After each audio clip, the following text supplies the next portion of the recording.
Picture yourself staring at your bank account balance, watching that number mock you from your phone screen. Maybe it's $7,342. Maybe it's $216 if you're having a good month.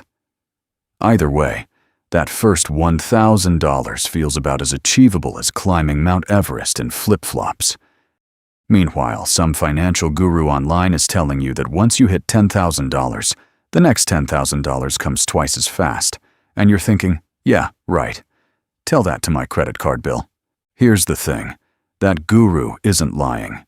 They're not even telling you the whole truth about how much easier it gets. The psychology and mathematics behind why your first $1,000 is exponentially harder than your next $10,000 isn't feel-good motivation.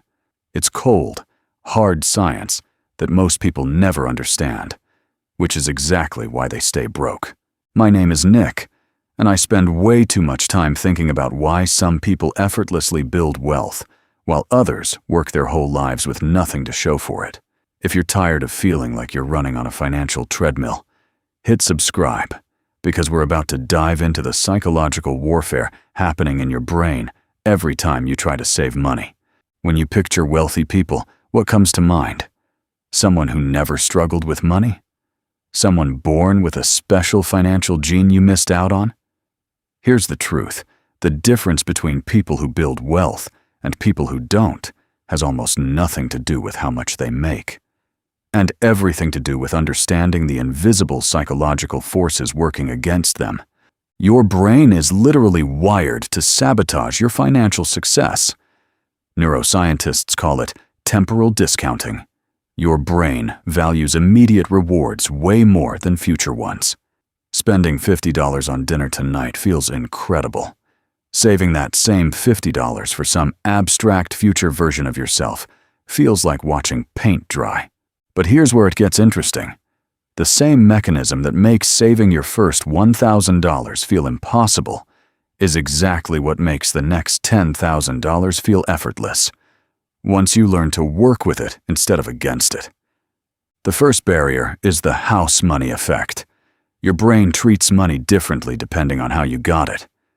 Money from your paycheck feels heavy and hard to part with. Money you find in your jeans or a tax refund feels like play money, and you're far more likely to blow it. Every dollar should be treated the same, but your brain keeps playing accounting tricks that keep you broke.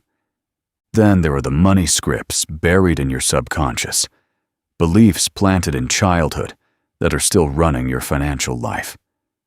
Maybe you heard your parents fight about money, so now money feels like conflict.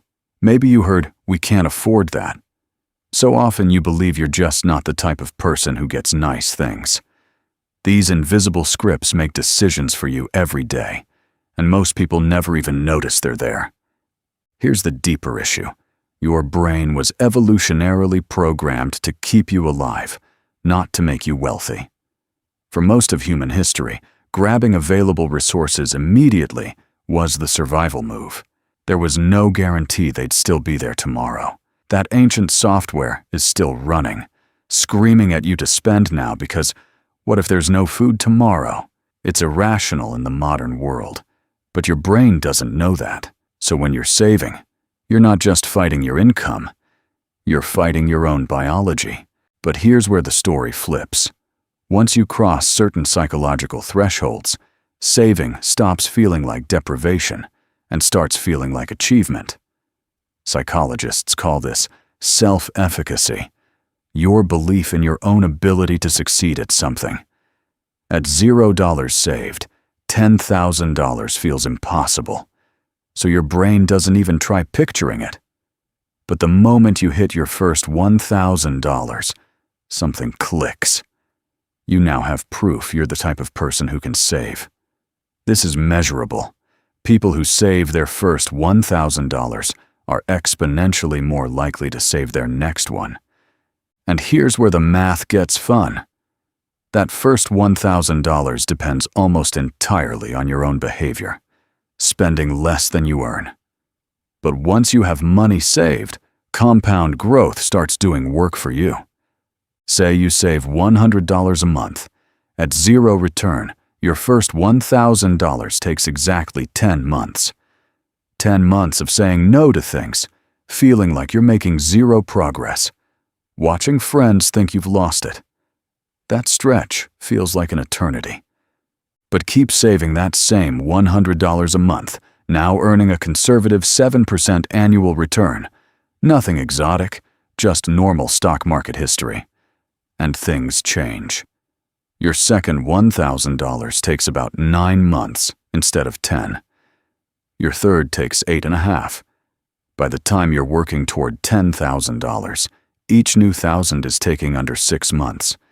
Your money is starting to work harder than you are. While you sleep, while you're at your job, while you're watching Netflix. By $10,000 invested, your money is earning around $700 a year on its own. Almost 2 free months of your $100 contributions. Now, you start checking your account not with dread, but excitement. The same psychology that made saving feel impossible now makes it feel addictive. People at this stage start hunting for ways to save more, get excited about tax refunds instead of blowing them, and start seeing expensive dinners as opportunities they're giving up rather than treats they deserve. At $50,000 invested, you're earning about $3,500 a year, almost 3 times your annual contribution, automatically. You could stop contributing entirely, and your wealth would keep growing. Most people don't stop, though. They get so excited watching their net worth climb that they save even more aggressively because they realize they're not just building money, they're building freedom. That's the real shift. Money isn't about buying stuff, it's about buying choices. At zero savings, you take the job you can get, live where you can afford, decide based on this month, not your future. At $10,000, $20,000, $50,000 saved, you have options. You can take risks, leave a job that's making you miserable, invest in yourself. That's why wealthy people say the first $100,000 is the hardest. It's not just compound interest. It's the psychological transformation that happens once you prove to yourself you're capable of building wealth. Most people never get there because they quit during those brutal first 10 months, convinced this isn't working, not realizing they're months away from a breakthrough that would change their entire trajectory. Quick gut check on where that money actually goes. The average American spends more on coffee in a year than they keep in an emergency fund. That $5 latte every weekday adds up to about $1,300 a year. Invested at 7%, that same $1,300 becomes over $18,000 in 10 years and over $53,000 in 20. That's not about shaming your coffee habit. It's that small financial decisions compound in the wrong direction just as powerfully as investments compound in the right one. And that's really the core of it. Most people's spending isn't about money. It's about emotion. Lunch out because they hate their job. Shopping because it's a dopamine hit in a flat routine. Nights out because spending feels like the only way to have a social life. You can't fix an emotional problem with a spreadsheet, which is why the first $1,000 is so hard. You're not just changing spending habits. You're rewiring your entire relationship with money. People who make it through don't do it on willpower alone. They replace the emotional reward of spending with the emotional reward of watching their number grow. Eventually, they get more excited about a $200 gain in their portfolio than they would about spending $200 shopping. That's the moment saving stops feeling like sacrifice and starts feeling like a game they're winning. By $20,000 invested, you're earning about $1,400 a year, more than most people spend on coffee, lunch, and impulse buys combined. By $50,000, it's about $3,500 a year, nearly $300 a month earned in your sleep. At that point, your investments are out-earning what most people manage to save from their paycheck. You've built a part-time job that never calls in sick. So, Your first $1,000 isn't just harder because of the math. It's harder because you're fighting your brain's ancient programming while building brand new psychological pathways. But once you break through, compound interest and compound psychology start working together, and wealth building starts to feel almost automatic. The choice is yours. Keep making excuses, or start that brief, brutal fight against your own impulses.